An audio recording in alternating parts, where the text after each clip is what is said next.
आज मैं आपको सुनाने जा रही हूँ पाप मोचनी एकादशी की कथा।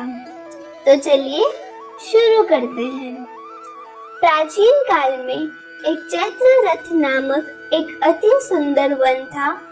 इस वन में देवराज इंद्र, गंधर्व कन्याओं, अप्सराओं तथा देवताओं सहित स्वच्छंद रहते थे।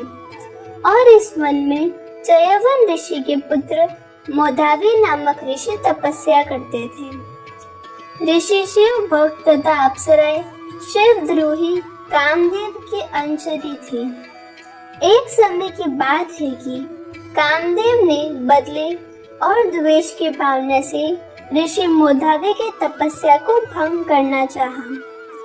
इस उद्देश्य की पूर्ति के लिए कामदेव ने मंजू घोषा नामक अप्सरा को वहां भेजा।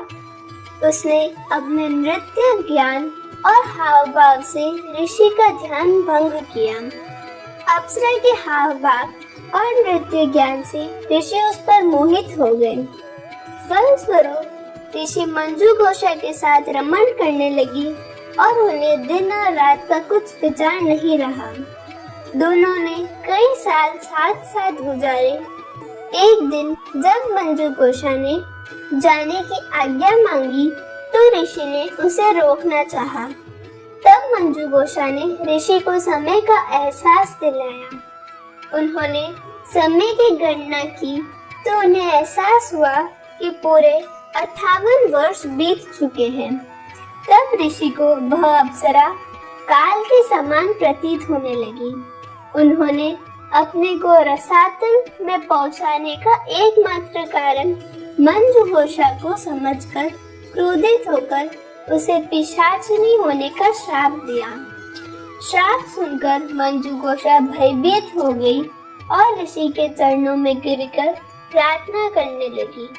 कांपते हुए उसने ऋषि से बहुत अनुनय विनय करने पर ऋषि का दिल पसीज गया। उन्होंने कहा कि यदि तुम चैत्र कृष्ण पाप मोचनी एकादशी का विधि पूर्वक व्रत करो तो इसे करने से तुम्हारे पाप नष्ट हो जाएंगे।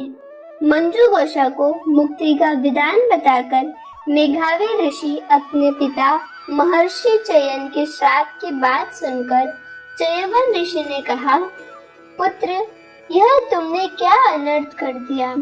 श्राप देकर अपना सारा पुण्य ऋण कर दिया। अतः तुम भी पाप मोचनी एकादशी करो। इस प्रकार पाप मोचनी एकादशी का व्रत करके श्राप से तथा ऋषि मोधावी ने पाप से मुक्ति पाई। पाप मोचनी एकादशी के व्रत को करने से सब पाप नष्ट हो जाते हैं। इस कथा को पढ़ने तथा सुनने से 1000 गोदान का फल मिलता है। यदि आपको मेरी यह कथा पसंद आई हो तो वीडियो को लाइक करें और चैनल को सब्सक्राइब करें।